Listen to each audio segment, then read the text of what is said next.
Hey buddies, welcome to my channel and I'm back with a new video। तो guys इस video के अंदर हम बात करने वाले हैं कि क्यों कुछ अमेरिकन्स, मतलब मैं सबको नहीं बोलना चाहता हूँ, बट कुछ अमेरिकन्स जो है वो इंडियन रेसलर्स को जो है वो हेट करते हैं या फिर उनको उस तरीके से नहीं ट्रीट करते हैं जैसे कि वो बाकी के कंट्रीज के रेसलर्स को ट्रीट करता है, या फिर उनको जिस तरीके से वो अप्रिशिएट करता है इंडियन रेसलर्स को उस तरीके से अप्रिशिएट नहीं करते हैं। और अभी रिसेंटली कुछ 3-4 दिन पहले ऐसा हुआ है जब जॉन सीना के जो फादर है, जॉन सीना सीनियर है, उन्होंने द ग्रेट खली के हॉल ऑफ फेम में इंडक्ट होने के बारे में कुछ बातें कही है जो कि बिल्कुल भी अच्छी नहीं है। और इसके अलावा और भी हम बातें करेंगे यहाँ पर। बाकी जितने भी हमारे एक्टिव वर्डीज हैं, यानी कि जो हमारे चैनल पर रेगुलर वीडियोस देखते हैं या फिर देखते रहते हैं और काफी समय से जुड़े हुए हैं और आगे भी जुड़े रहेंगे, तो आपके लिए एक इंटरेस्टिंग चीज आने वाली है। तो मैं चाहता हूँ कि भाई आप लोग मुझे सबसे पहले तो इंस्टाग्राम में फॉलो करो। इंस्टाग्राम आईडी में आगे दे दूंगा या फिर चैनल का नाम भी आप सर्च कर सकते हो। और वहां पर फॉलो करने के बाद मुझे अपनी एक फोटो सेंड करनी है, अपनी रियल फोटो मुझे वहां पर आपको सेंड करनी है। और उसके बाद 3-4 दिन के बाद मैं आपको बताता हूँ कि किस लिए मैं ये फोटो मांग रहा हूँ, क्या रीजन है इसके पीछे। और जितने भी नए बंदे हैं वो चैनल को सब्सक्राइब कर सकते हो WWE का न्यूज अपडेट और इंटरेस्टिंग वीडियोस के लिए। फिलहाल हम करते हैं इस वीडियो को स्टार्ट। अब बिना और टाइम वेस्ट करे तो फिर जल्दी से बैठो गाड़ी पर और स्ट्रेट अवे हम चलते हैं हमारे टॉपिक के ऊपर। अब बेसिकली हुआ ये है कि जॉन सीना सीनियर ने जो है वो खली के हॉल ऑफ फेम में इंडक्ट होने के बारे में कुछ कहा है और मैं आपको शॉर्ट में एक्सप्लेन कर देता हूँ कि पहले तो उन्होंने बोला क्या है। तो उन्होंने ये चीज बोली कि भाई मैं ये बात सोचने में मजबूर हो गया हूँ कि हॉल ऑफ फेम में जो रेसलर्स को आपको पिक करना होता है, क्या इनको खोजना बहुत ज्यादा मुश्किल काम है? अगर ये ऐसा है तो फिर तो भाई हॉल ऑफ फेम के अंदर मेरे को भी इंक्लूड हो जाना चाहिए था। इसके अलावा उनका कहना है कि भाई हॉल ऑफ फेम में शामिल होने के लिए आपको कुछ ना कुछ अलग करना पड़ता है या फिर आपको एक अच्छा एथलीट होना पड़ता है और ऐसे ही रेसलर्स को इसका सम्मान मिलना चाहिए। हॉल ऑफ फेम में इंडक्ट उन्हीं रेसलर्स को होना चाहिए। और उन्होंने ये चीज बोली कि भाई मैं ये चीज खली के लिए नहीं बोल रहा हूँ और खली से मैं 1-2 बार मिला भी हूँ, काफी अच्छे वो इंसान है, बट मैं ये जानना चाहता हूँ ऐसा क्यों है। फैंस जो है वो इस बात से सहमत नहीं है और मैं ये जानना चाहता हूँ कि भाई ऐसा क्यों हो रहा है। तो भाई इन शॉर्ट वैसे तो उन्होंने ये चीज इंक्लूड करी है कि वो ये चीज खली के लिए नहीं कर रहे हैं, बट भाई इतने तो पागल हम भी नहीं है। हमें भी पता है कि बोल तुम खली के लिए रहे हो, क्योंकि जब खली के बारे में ये चीज आई है तभी उन्होंने ये चीज बोली है। तो इसीलिए खली का नाम उन्होंने इंक्लूड जस्ट इसलिए कर दिया ताकि खली को बुरा ना लगे। सो बोला उन्होंने जो बेसिकली है वो खली के बारे में ही है। और उनके जो कहने का मतलब है भाई वो यही है कि खली शायद उन्होंने इतना ज्यादा नहीं किया है WWE के अंदर, या फिर वो इतने अच्छे एथलीट नहीं है तो उनको क्यों दिया। अगर ऐसा है तो फिर तो मेरे को भी मिलना चाहिए हॉल ऑफ फेम। तो ये उनका कहना है बेसिकली। सबसे पहले तो मेरे को समझ नहीं आता है कि जॉन सीना सीनियर मतलब क्यों कुछ ना कुछ ऐसा बोलते रहते हैं। मतलब मैं काफी समय से उनके जो इंटरव्यूज है या फिर कुछ भी वो कहीं ना कहीं जब भी WWE के बारे में बोलते हैं तो कुछ ना कुछ वो कंट्रोवर्शियल बोलते हैं, कुछ ना कुछ ऐसा बोलते हैं जो कि हाइप बनाता है। कुछ ना कुछ लोगों के माइंड में वो चीजें आती है और लोग उस बारे में बात करते हैं, तो कुछ ना कुछ वो ऐसा बोलते ही रहते हैं। और यहाँ पर उन्होंने खली के बारे में ये चीज बोली है जो कि बिल्कुल भी सही नहीं है। मतलब उनका ये कहना है कि भाई मेरे को मिल जाना चाहिए। तो भाई पहले तो यार तुम खली से अपने आप को कंपेयर कर रहे हो, ऑब्वियसली यार मतलब ये तो बहुत ही ज्यादा बेकार चीज हो गई कि मतलब आप खली के जितने भी WWE के अंदर एफर्ट है या जो कुछ भी उन्होंने किया है WWE के अंदर उसको आप अपने एफर्ट से कंपेयर कर रहे हो जो कि आपने WWE के अंदर किया। मतलब आपको शायद याद होगा जॉन सीना सीनियर एक आधी जॉन सीना की स्टोरी लाइन के अंदर इन्वॉल्व हुए हैं, तो भाई उनके हिसाब से जितना उन्होंने WWE के अंदर किया है उतना ही भाई ग्रेट खली ने किया है। तो भाई ये तो लॉजिक मतलब समझते बाहर है। दूसरी बात उन्होंने ये बोली कि भाई एक अच्छे एथलीट को मिलना चाहिए हॉल ऑफ फेम। तो भाई मतलब मैं उनसे ये चीज पूछना चाहता हूँ कि भाई हॉल ऑफ फेम इससे पहले तुमने कभी देखा है या नहीं देखा है? इतने सारे रेसलर्स जो है वो हॉल ऑफ फेम के अंदर इंडक्ट हुए हैं, क्या सब अच्छे एथलीट हैं? बहुत सारे ऐसे रेसलर्स रहे हैं हॉल ऑफ फेम के अंदर जो कि इंडक्ट हुए हैं बट वो अच्छे एथलीट नहीं थे, बट स्टिल WWE ने उनको इंक्लूड किया है। भाई लिस्ट जो है वो बहुत लंबी चौड़ी है इस चीज की। और अगर आप बात कर रहे हो डिजर्विंग की तो भाई मतलब एक रेसलर मेरे को याद आती है, सनी करके रेसलर थी वो, उन्होंने भाई हॉल ऑफ फेम की रिंग अपनी बेच दी थी। मतलब आपको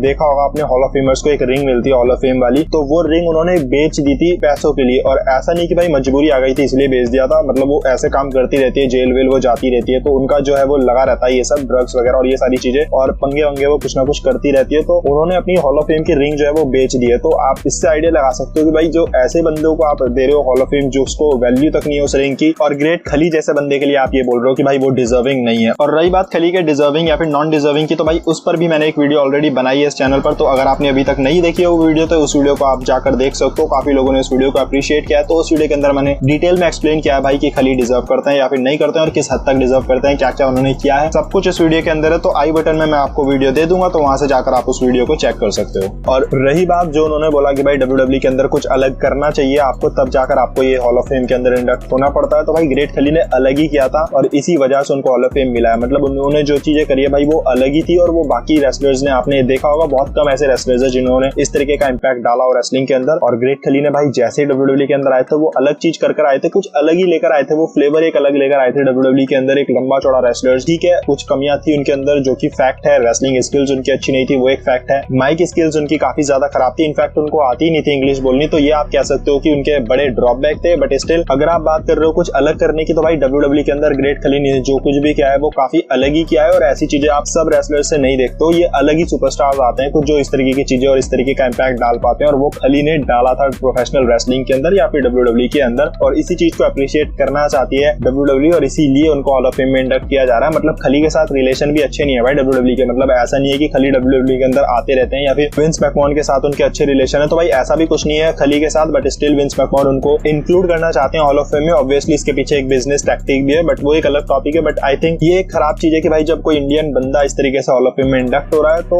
आप उनके लिए ये चीजें बोल रहे हो कि डिजर्व नहीं करता, और बहुत सारे ऐसे जैसे कि मैंने अभी सनी का नाम लिया, वो डिजर्व नहीं करती थी बट उनको हॉल ऑफ फेम में इंडक्ट किया गया। इसके अलावा बाकी के ऐसे रेसलर्स है जो कि अच्छे एथलीट नहीं थे बट उनको इंक्लूड किया गया, या फिर कुछ ऐसे रेसलर्स थे जिन्होंने इतना कुछ खरा नहीं है, इतना कोई बड़ा कुछ अलग नहीं किया बट स्टिल उनको भी इंक्लूड किया है, तो भाई फिर व्हाई नॉट खली। और ये सिर्फ सीनियर जॉन सीना ही नहीं बल्कि काफी अमेरिकन ने इस चीज के बारे में बोला है कि खली डिजर्विंग नहीं है। इनफैक्ट मैंने कई वीडियोस भी देखी है इस टॉपिक पर जहां पर उन लोगों ने बोला है कि भाई वो डिजर्विंग नहीं है ये वो सो। और सिर्फ खली के लिए नहीं भाई, ये जिंदर महल के लिए भी ये चीजें आती है कि भाई जिंदर महल के लिए भी जो है वो फैंस इस तरीके की चीजें बोलते हैं। मतलब मेरे को याद आता है जब वो WWE चैंपियन बने थे तब से भाई जिंदर महल को लेकर कुछ अमेरिकन फैंस ने तो भाई उनको वर्स्ट WWE चैंपियन तक बता दिया था। मतलब मैंने कई ऐसी वीडियोस देखी है जहां पर थंबनेल में जिंदर महल की फोटो लगी हुई है और टाइटल है भाई वीडियो का वर्स्ट WWE चैंपियन एवर। तो भाई इतने वर्स्ट WWE चैंपियन रहे हैं हिस्ट्री में बट जिंदर महल को वर्स्ट चैंपियन बना दिया भाई, ये मेरे समझ से बाहर है। ऑब्वियसली वो बहुत बड़ा शॉक था बट स्टिल वो जो मोमेंट था भाई बहुत ही कमाल का मोमेंट था। और अगर आप बात करते हो इस तरीके से चैंपियन बनने की तो भाई लिस्ट बहुत लंबी है। WWE चैंपियंस बहुत रेसलर्स इसी तरीके से बने हैं या फिर इससे भी खराब तरीके से बने हैं भाई। जिंदर महल ने तो फिर भी पिन किया था रैंडी ऑर्टन को। कुछ रेसलर्स तो ऐसे बने हैं चैंपियन जहां पर उन्होंने कुछ किया भी नहीं है रेसलर को और दूसरे रेसलर ने उसको मार दिया और वो चैंपियन बन गए वहां पर पिन करके, तो इस तरीके से भी बने हैं चैंपियन। और जिंदर महल ने भाई मेहनत करी है, मतलब बंदे की फिजिक देखो आप कहां से कहां वो गया है। मतलब जब आप ड्रू मैकिंटायर की तारीफ करते हो कि भाई उस बंदे ने अपने आप को इंप्रूव किया इतना कुछ, तो भाई जिंदर महल भी उसी लिस्ट के अंदर आते हैं जिन्होंने अपने आप को इतना ज्यादा इंप्रूव किया, जिन्होंने अपनी फिजिक पर इतना काम किया और आज वो फॉर्मर WWE चैंपियन बने हैं, यूनाइटेड स्टेट चैंपियन भी वो बने हैं। वो इसीलिए बने भाई उन्होंने अपने ऊपर मेहनत करी और उन्होंने इतना हार्डवर्क किया तब जाकर उन्होंने अपनी ऐसी फिजिक बनाई। और अगर आप माइक स्किल्स की बात करते हो तो भाई जिंदर महल के माइक स्किल्स भी अच्छे हैं। मतलब उनके साथ ऐसा नहीं है कि उनके माइक स्किल्स अच्छे नहीं है खली की तरह, उनके माइक स्किल्स भी अच्छे हैं। और रेसलिंग वाइज अगर आप देखोगे तो ऑब्वियसली वो बहुत ज्यादा कमाल के रेसलर नहीं है, ड्रू मैकिंटायर से आप उनको कंपेयर नहीं करोगे। ऑब्वियसली ड्रू मैकिंटायर उनसे बेटर है but still Jinder Mahal Drew McIntyre से कम है, बट भाई इतने भी कम नहीं है कि वो चैंपियनशिप डिजर्व नहीं करते हैं। और सही बता रहा हूँ, अगर जिंदर महल को एज बेबी फेस WWE ने दिखाया ना, मतलब जैसा ड्रू मैकिंटायर को दिखा रही है, अगर इस तरीके की बुकिंग अगर जिंदर महल को भी WWE देगी तो भाई सच में वो कैरेक्टर भी काफी कमाल का होगा। और ऑब्वियसली यार जो इंडियन रेसलर्स है अभी वो इस लेवल के नहीं पहुंचे हैं कि मतलब अगर आप उनको कंपैरिजन करोगे यूएस के रेसलर से या फिर कैनेडियंस या फिर बाकी के कंट्रीज के अगर रेसलर से आप उनको कंपैरिजन करोगे तो ऑब्वियसली इंडियन रेसलर्स अभी उस कैटेगरी के नहीं हुए हैं, अभी इस लेवल के नहीं पहुंचे। और आई एम श्योर कि आने वाले आई थिंक 10 से 15 सालों के अंदर आप जब इंडियन रेसलर्स देखोगे तो आपको कमाल के रेसलर्स देखने को मिलेंगे, टेक्निकल रेसलर्स देखने को मिलेंगे, जैसे कि आप बाकी कंट्रीज में देखते हो फिन बैलर, एज स्टाइल वगैरह इस टाइप के रेसलर्स आप और ज्यादा देखोगे। और इंडियन रेसलर्स भी आप इस तरीके के और ज्यादा देखोगे, तो वो आने वाले समय में देखोगे। बट स्टिल फिलहाल के भी जो इंडियन रेसलर्स है आई थिंक बुरे तो नहीं है, वो ऑब्वियसली बात है, बट आई डोंट नो कि क्यों अप्रिशिएट नहीं किया जाता है उनको। जैसे कि मैंने इस वीडियो के अंदर बताया आपको कि जिंदर महल खली दो एग्जांपल्स है कि कैसे अमेरिकन, आई मीन मैं सब अमेरिकन को इसमें इंक्लूड नहीं करना चाहता हूँ, मतलब कुछ अमेरिकन को मैं बोलना चाहता हूँ कि वो